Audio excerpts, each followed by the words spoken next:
حضرت مولانا محمد عاقل صاحب تقریباً 88 سال اس دنیا میں بقید حیات رہے، اور میرا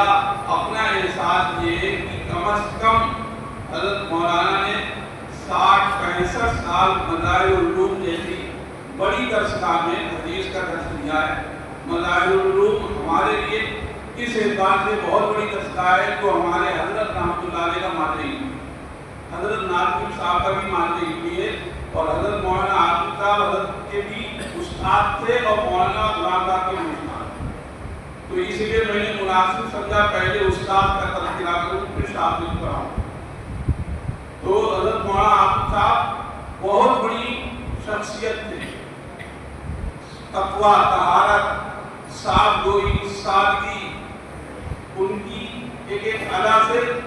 عنایت اللہ کا نور جھلکتا تھا۔ وہ بہت بڑے عالم و موقوف تھے، اسٹیج کے آدمی نہیں تھے، لیکن اللہ نے ان سے جو کام لیا وہ ہزاروں سال انشاءاللہ یاد رکھا جائے گا، رہتی دنیا سے یاد نہ رکھا۔ انہوں نے بہت بڑا علمی کارنامہ انجام دیا، جو پڑھایا سو پڑھایا۔ اس کے علاوہ مولانا کی کئی جلیل القدر تصانیف ہیں۔ نسائی شریف پر ان کا الفیض السماعی کے نام سے عربی ان کی شرح ہے، اسی طریقے سے الحق المفہم پر ان کا حاشیہ ہے۔ حضرت گنگوئی کے افادات جو الکوکب کے نام سے چھپے ہیں اس پر بھی ان کا حاشیہ ہے، اور مولانا کا سب سے بڑا علمی کارنامہ الدر المنضود شرح ابو داؤد شریف کی جو انہوں نے عالمانہ محققانہ شرح لکھی ہے۔ واقعہ یہ ہے کہ درس ترمذی جو مفتی تقی عثمانی صاحب دامت برکاتہ کی ہے، بے مثال ہے، یہ اس کے ٹکر کی بلکہ اپنی نوعیت میں فائد اردو میں اتنی اچھی شرح کی، جیسے سنت کی شرح والے حضرت رحمۃ اللہ علیہ نے شاہد الفہوم بے نظیر لکھی کہ اردو میں کوئی شرح آج تک اتنی اچھی نہیں لکھی گئی۔ میرے اپنے محدود علم کے اعتبار سے ابو داؤد کی اردو میں اتنی محققانہ اور عالمانہ شرح نہیں لکھی گئی جیسی مولانا عاقل صاحب نے الدر المنضود کے نام سے لکھی۔ بڑوں نے ان کو اس پر شاباشی دی ہے اور دعائیں دی ہیں۔ تو مولانا کا بہت بڑا یہ علمی کارنامہ ہے، اور باقی وہ ظاہر ممتاز تھے، متقی تھے، پرہیزگار تھے۔ حضرت شیخ الحدیث مولانا زکریا صاحب رحمۃ اللہ علیہ، جن سے ہمارے حضرت رحمۃ اللہ علیہ نے بخاری شریف پڑھی، یہ ان کے داماد ہیں اور ان کے خلیفہ مجاز بھی ہیں۔ اور ابھی حال میں حضرت مولانا غلام صاحب استانوی رحمۃ اللہ علیہ وہ اللہ کے پیارے ہوئے۔ حضرت مولانا نجیب صاحب نے حضرت مولانا کا ابتدائی عہد یاد کیا، اور اس میں کوئی دو رائے نہیں کہ اللہ نے جو ان سے کام لیا وہ بہت بڑے تھی۔ میرا اپنا احساس ہے کہ وہ کوئی بہت بڑے صلاحیت والے علمی لحاظ سے نہیں تھے، لیکن اللہ نے مجھ سے جو کام لیا وہ جانے کتنے علمی صلاحیت والے بیٹھے دیکھے۔ تعلیم کے لحاظ سے، نئی نسلوں کو دین پہنچانے کے لحاظ سے جگہ جگہ علم کے چراغ اور دیے جلانے کے لحاظ سے ان کا کارنامہ بے نظیر ہے، بے مثال ہے۔ اور ان کے اندر اس تعلق سے جو ہمارے حضرت کی دھن تھی اور جو ان کی فکر تھی، ان کی فکر میں ایسا لگتا ہے مولانا استانوی کا روپ ڈھال لیا، اور انہوں نے جنگل جنگل، دریا دریا، گاؤں گاؤں، بستی پہاڑ پہنچ کر وہ علم کی شمع روشن کر دی۔ تو یہ اصل ہمارے حضرت ہی کا فیض ہے، اور ان کی فکر کا ان کی شکل میں ظہور ہے۔ ہم لوگ یہاں ہیں، ہم لوگ بھی کوشش کریں کہ ہمارے حضرت کا جو مشن تھا اس کو ہم گاؤں گاؤں پہنچائیں۔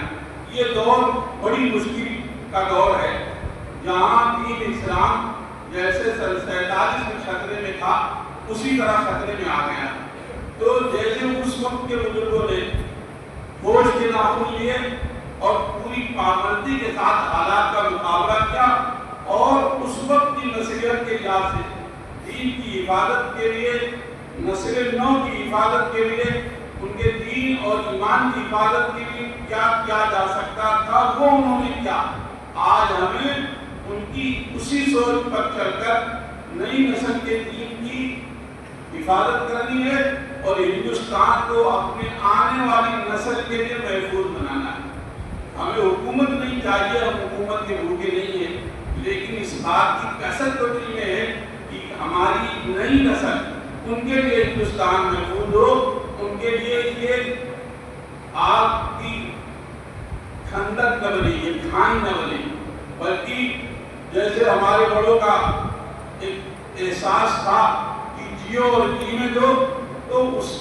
طرز کا اور وہ فکر ہم لے کے آگے بڑھے۔ حضرت مولانا غلام صاحب کو اللہ تعالیٰ کروٹ کروٹ سکون عطا فرمائے۔ میرے علم میں ان کا سب سے بڑا کارنامہ مکاتب کا قیام ہے، اور اس کی اللہ تعالیٰ نے ان کے دل میں عجیب تدبیر بھی عطا کی تھی کہ کس طرح مکاتب کو اٹھایا جائے، مدارس کو اٹھایا جائے۔ وہ شروع میں مکتبوں کو، مدرسوں کو قائم کرتے، وہاں کی کمیٹی کو پورا سپورٹ کرتے۔ سب سے بڑا مسئلہ مالیات کا ہوتا ہے، مالیات میں وہ ان کو خود کفیل بناتے، پھر جو ادارہ اپنے بالوں پر نکالنے لگتا اور بچے کی طرح ہوا کہ پہلے گھٹنوں کے بل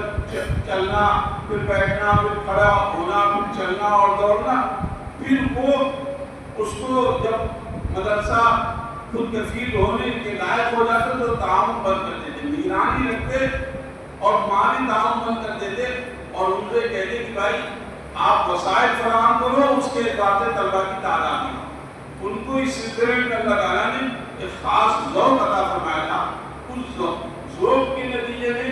جگہ جگہ مکتب، مدرسے قائم ہوئے، مدرسے، اور سب سے بڑی بات یہ کہ حالات حاضرہ کے لحاظ سے انہوں نے عصری علوم کا بھی اہتمام کیا، مختلف کالج اپنے یہاں شروع کیے، طبیہ کالج شروع کیا، انجینئرنگ کالج شروع کیا، اور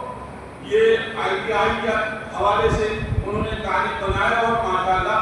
قوم کی خدمت انہوں نے بھرپور طریقے سے دین کے اعتبار سے بھی اور دنیا کے اعتبار سے جو گویا ممکن تھا، اللہ نے اس میدان میں ان سے کام کیا۔ اور یہ سب اس میں کہنے میں کوئی جھجک نہیں مانے حضرت کا پہلے، کیونکہ ان کا یہاں سے بڑا گہرا تعلق تھا، اور حضرت رحمۃ اللہ علیہ کا عشق ان میں سمایا ہوا تھا، اس لیے حضرت رحمۃ اللہ علیہ کی فکر بھی ان میں بس گئی تھی، اور اس اعتبار سے اللہ نے ان سے خوب کام کیا، اور انشاءاللہ مولانا کو مدتوں یاد کیا جائے گا، اور ان کا فیض جب تک یہ مکاتب، مدارس جو انہوں نے تعلیم کیے یا جن کا وہ واسطہ اور وسیلہ بنے، انشاءاللہ ان کی روح کو اس کا ثواب پہنچتا رہے گا، اور اس کا نفع ان کو بھی ہوگا، ان کی نسلوں کو بھی ہوگا، ان کے متعلقین اور ان کے محبین کو بھی ہوگا۔ اللہ مرحوم کو کروٹ کروٹ سکون نصیب فرمائے۔